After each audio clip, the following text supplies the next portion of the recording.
우리 좌우 보시면서 인사하겠습니다. 하나님만이 승리자이십니다. 한 주간 승리하셨습니까? 네, 자신이 자신이 많지 않은 것 같습니다. 그래도 오늘 하나님이 주시는 그 새 힘으로 다시 승리할 수 있는 용기 있는 믿음 가진 성도 되시길 주 이름으로 축복합니다. 여러분, 신앙은 직선이 아니라 곡선입니다. 직선이란 말은 꾸불꾸불하지 않고 항상 죄송합니다. 직선이란 말은 꾸불꾸불하지 않는 것을 의미하죠. 그러나 곡선은 항상 꾸불꾸불합니다. 올라갔다가 내려갔다가 변동이 있습니다. 하나님 앞에서 항상 흔들림 없기를 고대하지만 사람은 항상 흔들리게 되어 있습니다. 왜냐하면 우리가 연약하고 죄성이 있기 때문이지요. 그래서 항상 우리는 넘어질 수 있고 반듯하게 걷고 싶어도 곡선이 늘 따라다닙니다. 외부 환경에 항상 노출되어 있는 이유도 있습니다. 우리는 올바로 살기를 원하지만 외부 환경이 우리를 가만히 내버려 두지 않아서 끊임없이 유혹하는 바람에 넘어질 때도 있습니다. 아브라함의 믿음 우리가 닮고 싶지만 사실 아브라함도 돌아보면 진정한 그 믿음을 처음부터 가진 사람은 아니었습니다. 믿음의 대명사이지만 그 대명사 아브라함도 처음부터 직선의 그런 믿음을 가진 사람은 아닙니다. 우리가 금요일마다 계속적으로 아브라함의 믿음의 과정, 여정을 살피고 있습니다. 12장에서 아브라함이 믿음으로 담대히 고향을 떠났습니다. 가나안에 도착을 했지요. 그곳에서 예배를 정말 잘 드렸습니다. 가는 곳마다 제단을 잘 쌓았습니다. 그러나 기근이 생기자 아브라함의 신앙은 한 번에 흔들립니다. 약속의 땅을 이탈했고 물이 풍족한 곳으로 애굽으로 갑니다. 아내도 버리고 약속도 버리고 자신의 인생 모든 양심, 신앙까지 다 버리면서 생존을 위해 애굽으로 내려갔습니다. 거짓말과 또 자신의 살아남기 위한 생존을 위해서 모든 술수를 다 꾸몄던 사람이 아브라함이기도 합니다. 그러나 하나님의 은혜로 구사일생으로 살아남습니다. 하나님께서 아브라함을 건지기 위해 애굽의 왕 바로의 집에 재앙을 내리기도 합니다. 졸지에 아브라함이 잘못 산 이유 때문에 애굽이 폭삭 망할 뻔했습니다. 죄 없던 아무 망해야 될 이유가 없는 애굽이 폭삭 망할 뻔했습니다. 그런 가운데에서 하나님의 은혜로 살아남아 다시 본래 예배 드렸던 그 첫 장소로 돌아와서 다시 제사를 드립니다. 이번에는 제산이 풍족한 것이 문제가 되어서 아브라함의 목자들과 조카 롯의 목자들이 다투는 일이 생깁니다. 아브라함은 이 롯에게 우리는 한 친족이라 다투지 말자라고 권하면서 먼저 이 롯에게 떠날 수 있는 권리, 또 지역을 찾아갈 수 있는 권리를 우선권을 양보합니다. 아브라함이 얼마나 아름답게 성장하고 있는지 몰라요. 하나님의 이 의지, 강력한 사랑과 열정 때문에 아브라함은 구사일생으로 다시 자기의 자리에 돌아와서 양보가 무엇인지, 또 하나님을 의지하는 것이 무엇인지 제대로 검증된 사람으로 합격을 하게 됩니다. 이 일로 인해서 롯은 물이 풍족한 여호와의 동산 같은 곳, 애굽에서 경험했던 그 물이 많은 곳, 그곳을 찾아서 다시 먼저 선택을 하지요. 그 장소는 바로 우리가 잠시 보게 될 소돔입니다. 그 소돔에 대해서는 굉장히 악평합니다. 성경 기자가 여호와께서 심판하기 위해 재난이 퍼부어지기 직전의 그 상태로 지금 굉장히 좋지 않은 상태임을 성경 기자가 이 소돔 롯이 선택한 그 장소에 대해서 이야기를 합니다. 그런 가운데서 아브라함은 헤브론에 천막을 치고 머무릅니다. 이들의 삶에 어떠한 일들이 펼쳐질까요? 이제 헤어졌어요. 지금까지는 고향에서 떠나와서 가나안 땅에 도착할 때까지, 가나안 땅을 떠나 애굽에 내려갔을 때까지, 거기서 죽다가 살아나서 다시 가나안 땅으로 돌아올 때까지 이 둘은 떨어진 적이 없습니다. 떨어진 적이 없는데 처음 이 물질이 풍요한 것 때문에 그들은 이제 갈라서서 각자의 길을 가게 되었습니다. 아브라함은 롯에게 양보를 하고 선택권, 우선권도 다 주면서 이제 아브라함의 인생에 어떤 일들이 펼쳐질지, 하나님께서 동서남북 다 바라봐라, 다 네한테 줄게 약속하셨던 것이 어떻게 성취될지 궁금증이 남습니다. 아울러 롯은 이제 물이 좋은 이 소돔 땅을 선택했는데 그 땅에는 어떠한 일들이 일어날지, 둘 다 선택의 기준이 달랐는데 그들의 삶에는 어떠한 일들이 펼쳐질지에 대해서 굉장히 의문심을 남기면서 오늘 본문의 시작이 됩니다. 그래서 오늘 본문 14장은 이 아브람과 롯이 선택한 결과값, 이들이 무엇을 선택했는지에 대한 결과값이 이 다양한 삶의 환경과 장소를 통해서 보여지고 있다고 볼 수 있을 것 같습니다. 이 본문을 통해서 저는 한 두 가지 정도 여러분과 메시지를 나누고자 합니다. 첫 번째는 폭력에 잠식된 세상입니다. 같이 읽습니다. 시작. 폭력에 잠식된 세상. 롯이 선택한 소돔은 13장 10절에 나와 있던 것처럼 여호와께서 소돔과 고모라를 멸망시키기 직전입니다. 에덴 동산 같고 애굽 땅과 같이 풍요와 물이 풍족한 그런 아름다운 곳이지만 그곳은 성경 기자가 볼 때, 여호와께서 볼 때에 이 성경 기자와 여호와의 코드가 동일한 관점에서 보는데 그 관점은 지금 멸망 직전의 상태입니다. 멸망 직전의 상태를 모르고 이 롯은 자신의 어떤 기준과 관점에 의해서 그 땅을 선택을 합니다. 그것은 풍요롭기 때문이죠. 물이 있기 때문입니다. 여러분, 멸망 직전이라는 것은 분명히 멸망의 이유가 있습니다. 재난은 그냥 오지 않습니다. 멸망받는 것은 분명히 이유가 있습니다. 동시에 멸망당해야 될 만큼 끝까지 이 무언가 악이 상한선까지 찼다라는 것을 보여주고 있습니다. 소돔과 고모라 땅, 그들은 무엇을 어떻게 살아갔는지는 모르겠지만 이미 롯이 선택할 그 시점에는 이미 여호와께서 멸망할 만큼, 멸망시킬 만큼 악이 굉장히 가득히 찬 그런 상황이었던 것이지요. 이때에 예상치 못한 국제전쟁이 일어납니다. 국제전쟁. 시날 왕을 포함한 4개의 나라와 롯이 들어가 있는 소돔 왕, 베라를 포함한 5개의 왕이 전쟁을 합니다. 이 4개의 나라, 그리고 롯이 포함된 5개의 나라가 전쟁을 합니다. 이들은 큰 제국들입니다. 5개의 나라는 12년 동안 이 그돌라오멜을 섬겼습니다. 12년 동안 이 5개의 나라가 그돌라오멜을 섬겼으니 얼마나 이 그돌라오멜은 힘이 셌겠습니까? 얼마나 강대고 있겠습니까? 그러니 이 세금도 바치고 돈도 바치고 뭐도 바치면서 자유를 누리지 못해서 답답함이 이만저만이 아니었을 것 같습니다. 그런 가운데에서 이 4개의 나라를 치기 위해 5개의 나라가 힘을 합친 것이죠. 5개의 나라에 포함된 소돔도 그돌라오멜을 군주로 모시고 살고 있습니다. 롯이 선택한 소돔, 아무리 좋아 보여도요, 물이 많고 풍족해 보여도 그 나라의 주인은 그들이 아니라 그돌라오멜이었습니다. 그러니 소돔 땅에는 희망이 있는 것처럼 보이고 물이 많은 것처럼 보여진다 하더라도 결국 약소국에 불과하다는 것을 보여주는 것이지요. 소돔 땅은요, 너무 작은 거예요. 아무리 좋아 보여도 결코 좋을 수가 없는 세금을 상납하는 그런 약소국에 불과합니다. 롯이 선택한 소돔은 물이 많아도 그들은 절대로 강대국이라고 말할 수 없습니다. 이 소돔은 어떤 사유인지 모르겠지만 5개의 나라가 동맹을 맺고 함께 전투를 합니다. 세금을 내기 힘들었는지 모르겠지만 자유를 찾기 위해 무언가 힘을 쏘고 싶은 그런 이유가 있었는지도 모르겠습니다. 그 이유는 본문에 기록되어 있지 않습니다. 중요한 것은 이들 5개 나라 모두가 군주를 모시고 살기 싫어한 것은 분명했습니다. 자유를 원했던 것이죠. 한 나라의 이 그돌라오멜을 섬기기 위해 충성스럽게 살아갔던 세월이 12년입니다.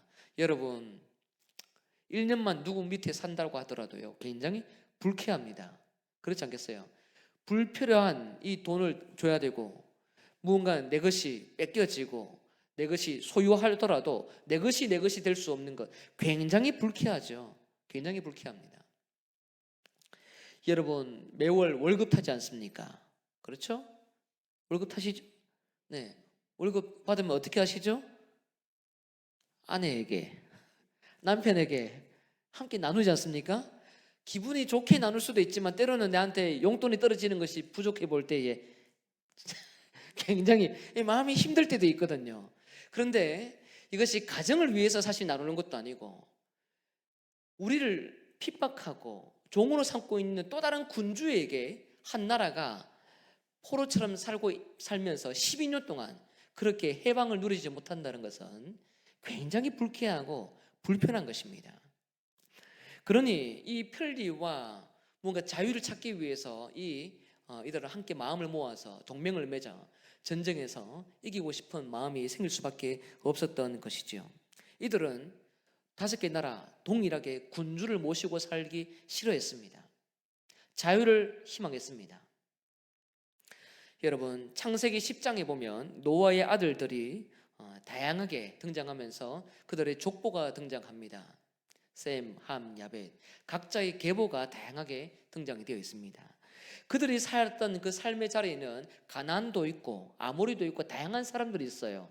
처음부터 그들이 심판받을 수밖에 없었던 죄인들이 아니었습니다. 그들은 흩어져 있더라도 각자 자기의 자리에서 평화롭게 살 수 있도록 하나님이 각 족속마다 복을 주셨습니다.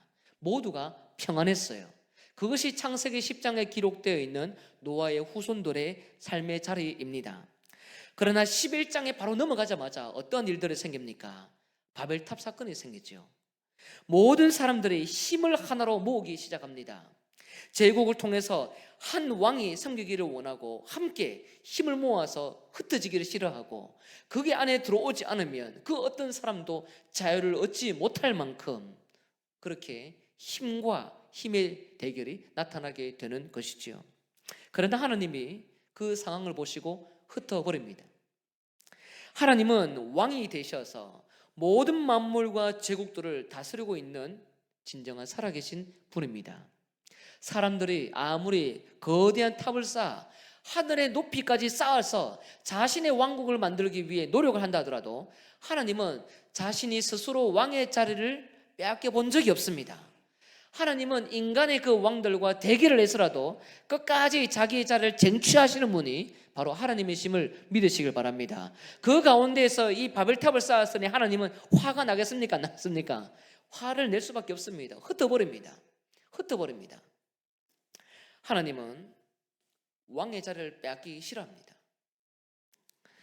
인간은 이 바벨탑 사건으로 해서 다 흩어져 살고 있지만 지난번에도 한번 말씀을 드렸는데 창세기 12장에 아브라함이 애굽 땅에 들어가면 생존의 위협이 느껴져서 어떻게 됩니까? 아내를 속이죠. 이미 창세기 12장 안에는 11장을 반영하는 암시가 기록되어 있습니다. 11장이 뭡니까? 사람들이 힘을 못 얻은 거예요. 힘을 못 얻은 겁니다.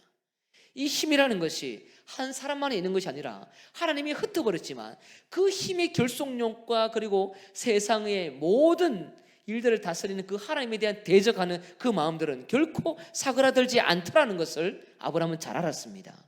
그래서 애굽에 가면 생존에 대한 문제가 걸릴까 봐 아내를 누이로 속이려고 했던 것이지요. 마음의 두려움이 있는 것입니다.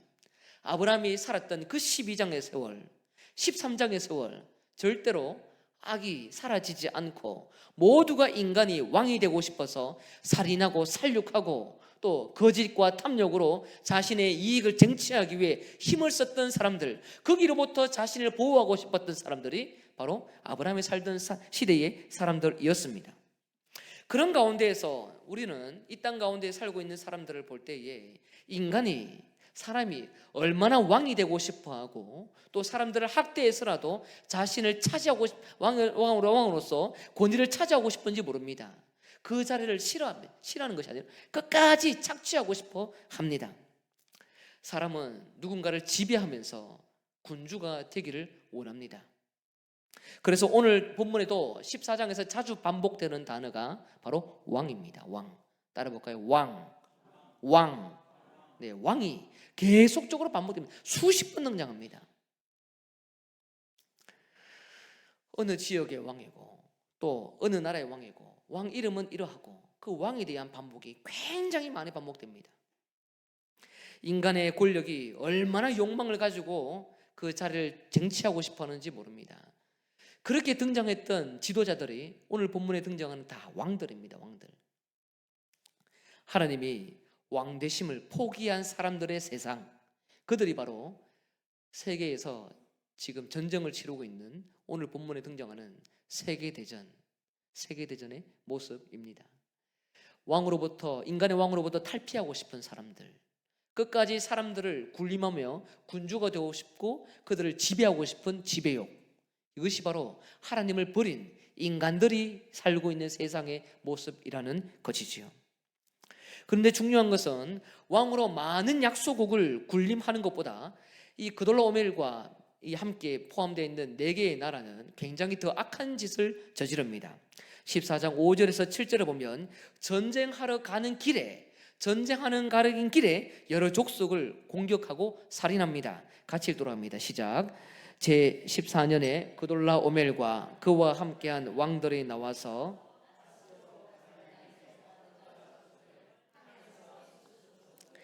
사회 기라다임에서 M족속을 치고 호리 족속을 그 산 세일에서 쳐서 광야 근방 엘바란까지 이르렀으며 그들이 돌이켜 엠미스밭 곧 가데스에 이르러 아말렉 족속의 온 땅과 하사손 다말에 사는 아모리 족속을 친지라. 아멘. 이 왕들이 5개의 나라하고 전쟁하기 위해 내려가면서 그 가나안 중심을 지나가면서 만나는 족속들마다 내버려 두지 않고 다 칩니다.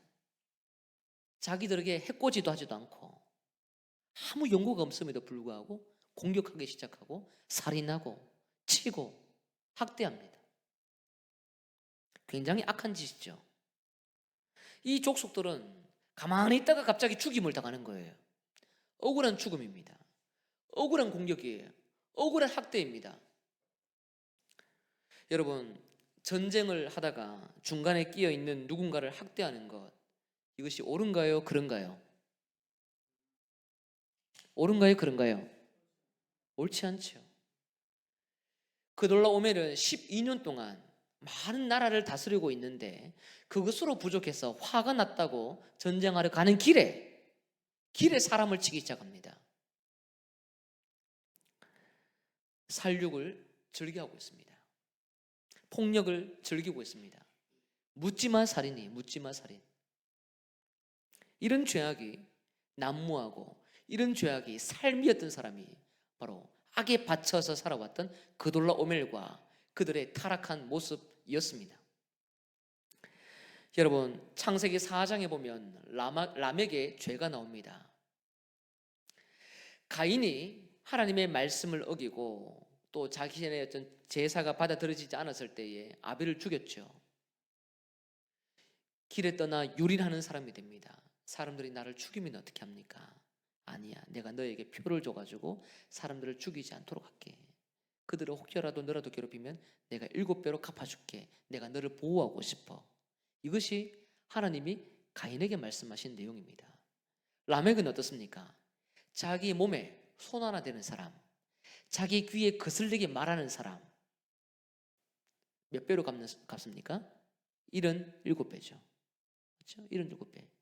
여러분, 누군가로부터 상처되는 말을 들었을 때에 여러분 참습니까? 아니면 대갚아 줍니까?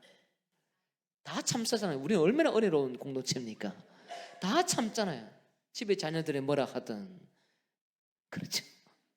다 참잖아요. 라멕은요, 온몸이 가시예요.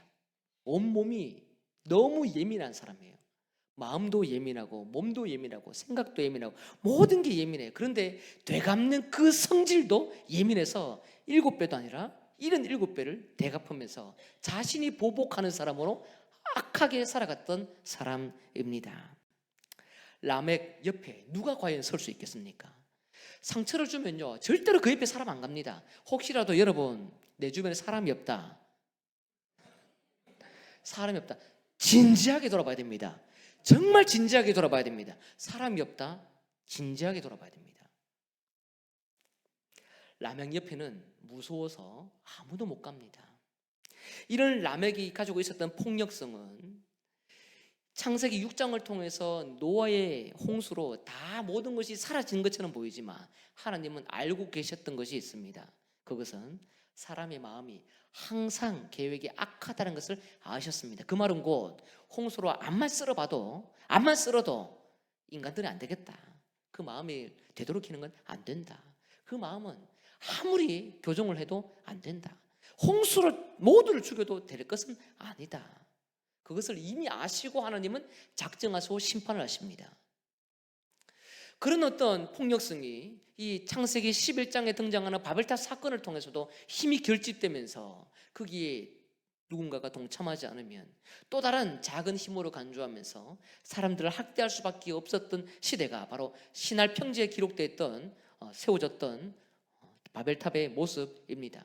그 폭력성은 애굽 시대뿐만 아니라 아브람 시대뿐만 아니라 이것을 지나서 오늘 본문에 등장하는 이 사람들 그돌라 오멜과 함께 4개의 나라도 함께 이 5개의 나라를 치기 위해서 내려오는 가운데 광야길에서 가나안 가운데 지나가면서 사람들을 학대했던 아주 이 폭력이 난무하며 폭력이 일반화되기 시작했던 시대가 바로 오늘 본문에 등장하는 4개의 나라의 악한 모습이 보여주는 시대상이었습니다.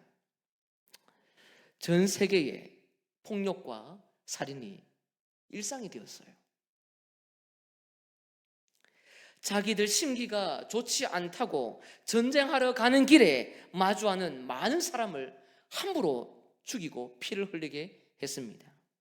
학대자고 가해자고 폭력자예요. 이런 대담함은 절대로 하나님이 주는 것이 아니지요. 자신 안에 숨어있는 죄성이 더욱 죄를 만들도록 잘못되게 살아간 책임, 자기 자신 안에 있는 것입니다. 지금도 이런 전쟁이 나타날 때도 있습니다. 여러분, 억울하게 학살당한 이 14장 5절에서 7절 이 본문에 등장하는 학대당한 사람들, 이 사람들의 희생을 누가 과연 추모해 줄 수 있을까요?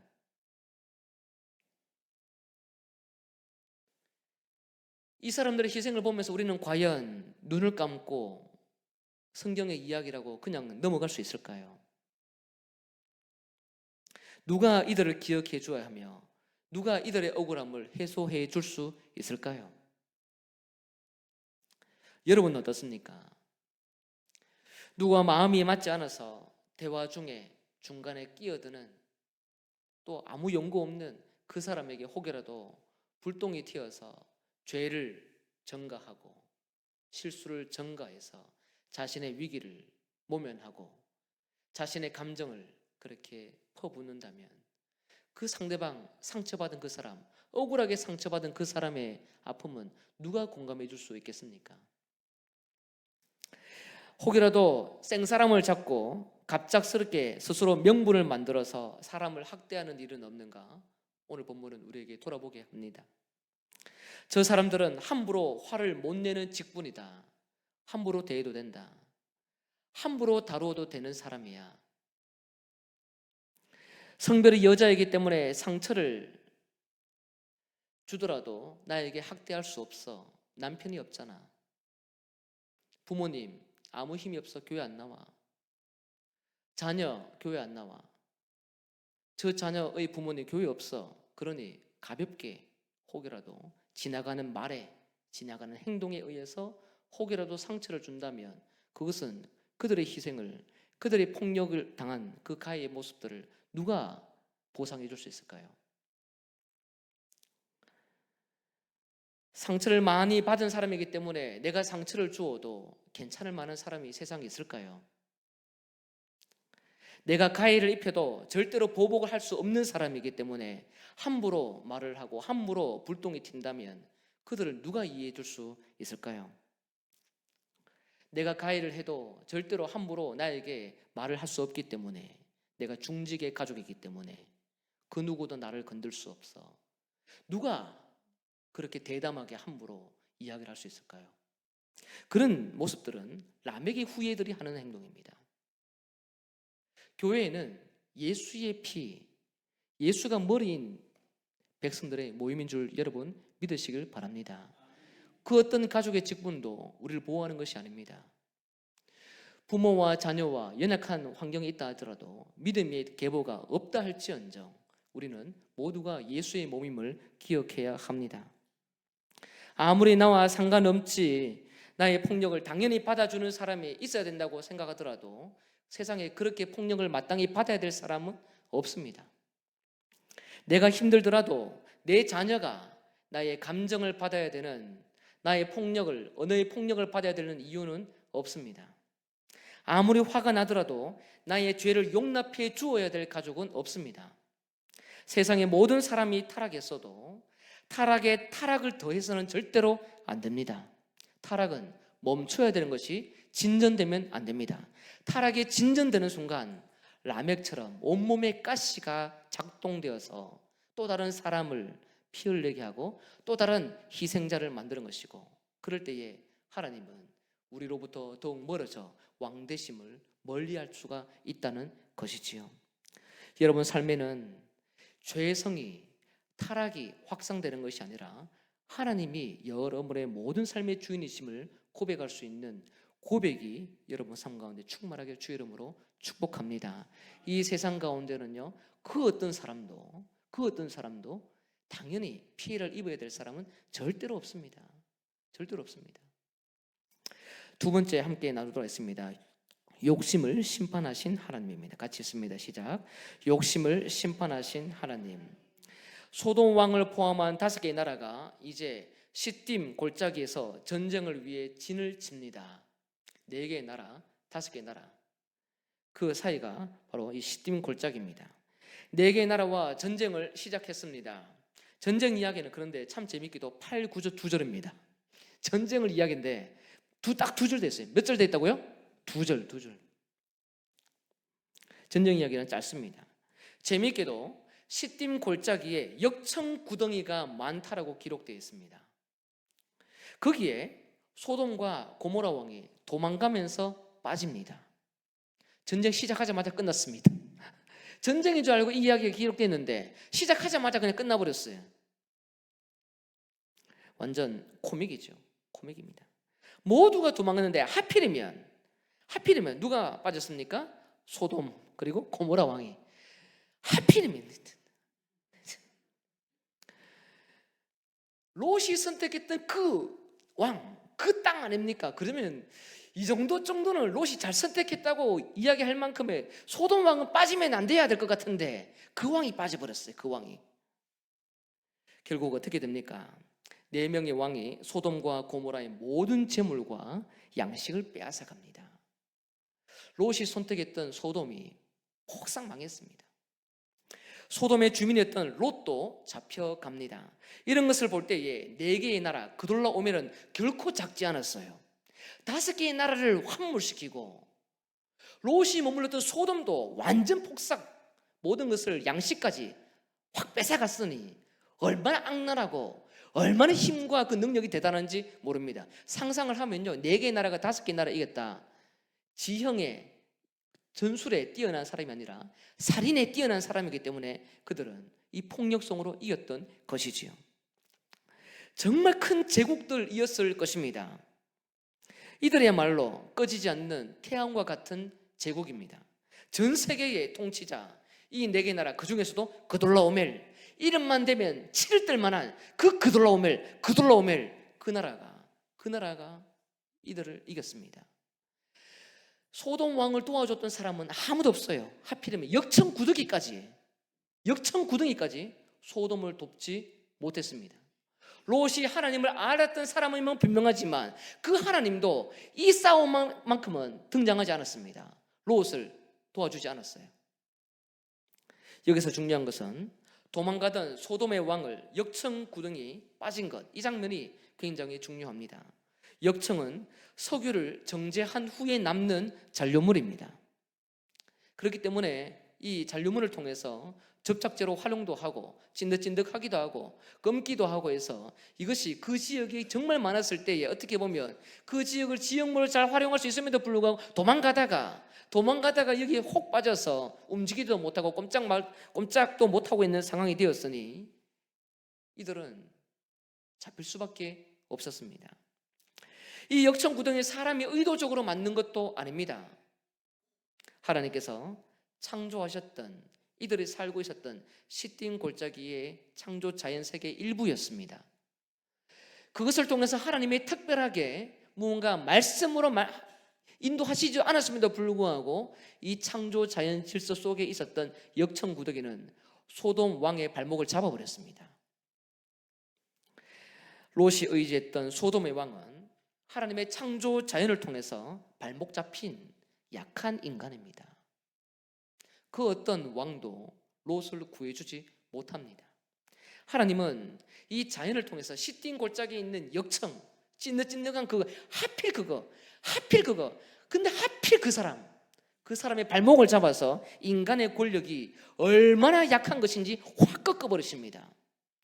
그 왕을 선택하고 그 나라를 선택했던 롯이 선택한 그 방법 자체가, 기준 자체가 얼마나 무지한 것인지 하나님이 확실하게 보여주는 장면인 것입니다. 아무것도 아닌 역청이 소돔 왕의 길을 가로막았습니다. 여러분, 하나님은 소돔을 선택한 롯에게 어떻게 개입했습니까? 롯이 머물고 있는 그 나라를 쳐버렸습니다. 풍요와 물을 통해서 자기의 생존, 미래의 생존을 의지하던 그 모든 롯의 생각들이 이 소돔에게 기대를 걸고 있었는데 그 기대에 걸었던 나라 자체를 완전히 파멸시킴으로 인해서 롯이 의지했던 그 생각과 소돔이 가지고 있었던 그 무기 자체가 동등하지만 하나님 앞에는 아무것도 아니다는 것을 여실히 보여주셨습니다. 물론 롯은 나름대로 그 소돔에 살면서 텐트를 치고 열심히 살려고 노력을 했을 것입니다. 그러나 하나님은 롯의 소유물을 포함해서 이 소돔의 모든 재물이 약탈당하게 했습니다. 14장 11절 12절 같이 읽습니다. 시작. 내 왕이 소돔과 고모라의 모든 재물과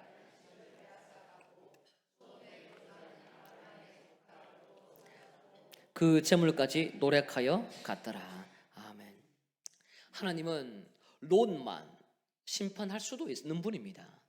롯이 물질을 선택하고 아브라함이 경험했던 그 애굽에서의 그 판단 자체가 얼마나 잘못된 것인지 알고 모든 선택권을 이 삼촌에게 전달해도 되지만 아직까지 자신 안에 있는 생존의 근성 때문에, 생명의 그 근성 때문에 물이 있는 소돔을 선택했다가 완전 모든 것을 잃어버리게 되었습니다. 하나님은 롯만 걷는 것이 아니라 소유물까지 완전 폭삭 내려앉도록 만드셨습니다. 뿐만 아니라 이 하나님은 그돌라오메를 충동시켜서 롯의 물질과 롯이 소속된 그 나라 자체 전체, 전 세계적인 제국들을 다 이용을 해서 하나님이 세계대전을 만들어 버리셨습니다. 그래서 궁극적으로 롯도 하나님께서 심판하시고 롯이 가지고 있는 그 생각과 기준과 모든 방법도 심판하시고 롯이 의지했던 그 나라까지 심판을 하시면서 진정한 왕이 누구인지 제대로 보여주고 계십니다. 소돔을 지향하고 풍요를 사랑하는 사람, 시험과 유혹을 이기지 못하고 재물을 축적하는 사람, 물을 의지하며 미래를 위해서 축적하고 끊임없이 그것이 자신의 삶의 생존인 줄 알고 끝까지 거기에 기대는 사람, 그런 어리석은 선택, 그것은 그 말로가 어떻게 되는지 하나님께서 세계대전을 통해서 롯에게 제대로 보여주고 있는 것이죠. 하나님이 빼앗아 가시면요, 한 개만 사라지는 것이 아니라 단번에 모든 것이 빼앗겨질 수 있습니다. 한 번에 빼앗겨집니다.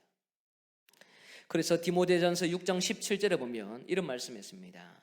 네가 이 세대에서 부한 자들을 명하여 마음을 높이지 말고 정함이 없는 재물에 소망을 두지 말고 오직 우리에게 모든 것을 후히 주사 누리게 하시는 하나님께 두며.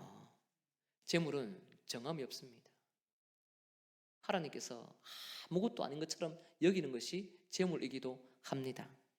우리에게는 이 물질, 이것을 축적하고 모아두고 물질을 위해서 달려가는 인생들이지만 하나님은 그 모든 것이 우리에게 소망이 있는 존재가 아님을 가르치는 것이지요.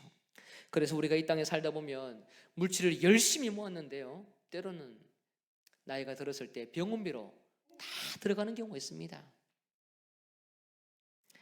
내 건강 챙기기 위해서 열심히 좋은 것을 먹으면서 투자를 했는데, 내 몸에 투자했는데 나중에 하나님이 한 번 건드니까요 몸이 폭삭 내려앉습니다. 아직 저는 아니고 아직 저는 아닌 것 같습니다. 그러나 하나님이 제 자신도 한 번에 건드시면 폭삭 넘어갑니다. 폭삭 넘어갑니다.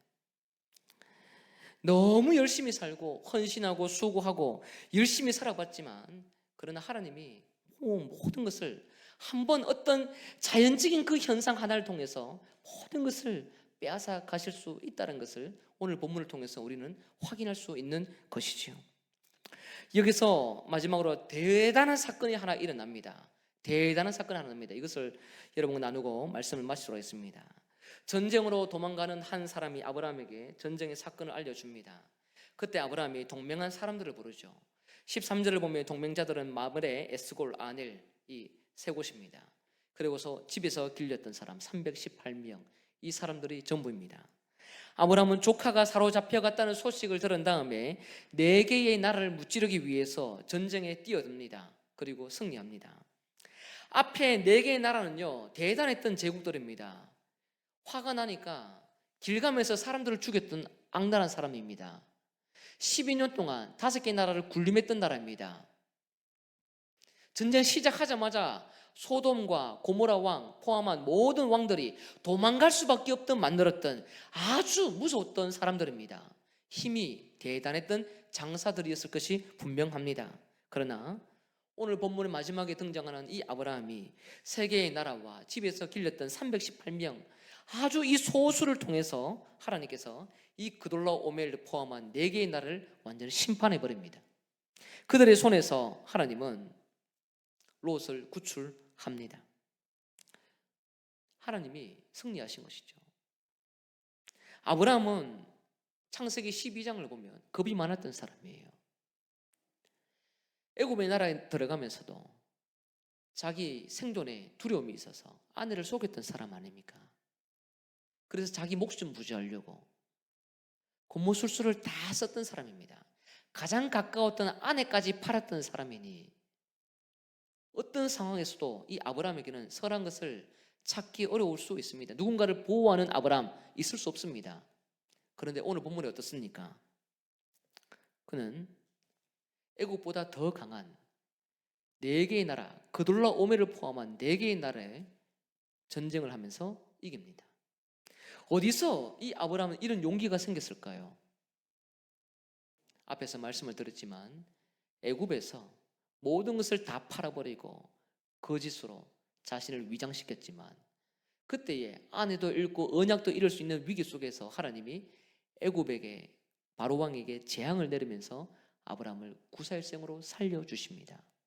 그 뒤로는 아브라함이 하나님이 애굽이라는 제국, 열방이라는 제국, 이 모든 것을 다스린다는 것에 대한 절대적인 믿음이 생겼습니다. 그래서 오늘 본문에 이 소식을 듣자마자 즉각 뛰어갑니다. 족하고 하려고요. 족하고 하려고. 아내도 팔았던 사람이 족하고 하려고 뛰어듭니다. 그것도 그돌라오멜, 이야기만 들어 치를 뜨는 그런 왕이 포함된 그 4개의 나라, 5개의 나라가 완전 패망해서 모든 것이 싹 쓸려갔는데 그 나라에 뛰어들어서 하나님에 대한 신뢰, 그 믿음을 가지고 덤벼듭니다. 그래서 아브라함이 이깁니다. 아브라함의 용기는요 절대적인 하나님에 대한 신뢰로부터 나왔다는 사실을 믿으시길 바랍니다. 아브라함은 비겁한 사람이었지만 오늘 본문만큼은 용기 있는 용사로 등장합니다. 하나님께서 애굽이라는 제국뿐만 아니라 열방을 통치하시는 그 하나님이 우리와 함께하고 아브라함과 함께하는데 어디서 두려움이 나올 수 있겠습니까? 그돌라오멜, 그 이름이 뭡니까 도대체? 하나님을 믿고 있는 사람에게 그돌라오멜이 무슨 이름이 있겠습니까? 그래서 실제로 하나님께서 아브라함이 롯에게 선택권을 주고 소돔을 선택했을 때 하나님이 아브라함에게 나타나셔서 이런 말씀을 했지요. 13장 14절 17절 보면은 동서남북 다 바라봐. 네가 바라보는 땅 내가 다 너한테 줄게. 다 줄게. 그 말은 곧 어떤 나라가 살든 어떤 왕이 위대한 곳에 살든 그 땅의 자체를 하나님께서 너에게 줘서 네가 진정한 왕으로 등극할 거야. 네가 승리자야. 실제로 아브라함은요, 오늘 본문에 등장하는 모든 땅을 돌아다닌 건 아니었지만 각 지역마다 각 족속마다 왕으로 등장했던 그돌라오메를 포함한 모든 왕들이 결집되어서 힘을 모았을 때에 그들은 아브라함에게 패배당했습니다. 결국 그들이 살던 땅은 아브라함의 손안에 있는 거예요. 하나님 손안에 있습니다. 왜 그렇습니까? 그들로부터 이겼기 때문입니다. 하나님은 자신이 왕이심을 포기하지 않습니다. 여러분은 누구를 주인으로 모시고 살고 있습니까? 사람이 적다고 용기 없습니까? 가정에 믿음의 대가 끊어질까 봐 두렵습니까? 아닙니다. 여러분, 하나님을 믿으십시오. 물질이 아닙니다. 자녀가 아닙니다. 건강이 아닙니다. 하나님을 믿어야 됩니다. 이 세상 가운데 그돌라오멜과 같은 사람들이 얼마나 많습니까? 우리 삶에 놓여지는 위기가 얼마나 많은지 모릅니다. 때론 지혜가 부족하고 사람이 없고 물질이 없고 아무것도 할 수 없는 것처럼 무능력한 우리 삶이지만 하나님은 애굽에서 아브라함을 제대로 가르친 것 같이 우리를 제대로 가르쳐서 하나님의 기뻐하는 용맹스러운 용사로 만들어내기를 원하십니다. 그렇기 때문에 어떤 좋은 환경이 모든 것이 빼앗겨진다 하더라도 거기에서 절망할 것이 아니라 하나님을 신뢰하고 일어선다면 실족이 아닌 진정한 그 승리를 위해서 뛰어들 수 있는 용기 있는 도전이 우리 가운데 펼쳐질 줄 믿습니다. 어떤 상황에서도 여러분의 주인이 하나님이심을 바라보면서 그 왕이신 하나님이 여러분 삶의 모든 주도권을 통제할 수 있도록 내어두릴 수 있는 진정한 용기 있는 믿음의 성도 되시길 주의 이름으로 축복합니다. 우리 두 문장 같이 읽겠습니다. 시작. 하나님은 폭력과 욕심을 심판하시기 위해 기다리신다. 하나님을 왕으로 모시는 자만이 세계 전쟁에서도 승리한다. 아멘. 이 말씀이 여러분 삶의 성취되시길 주의 이름으로 축복합니다.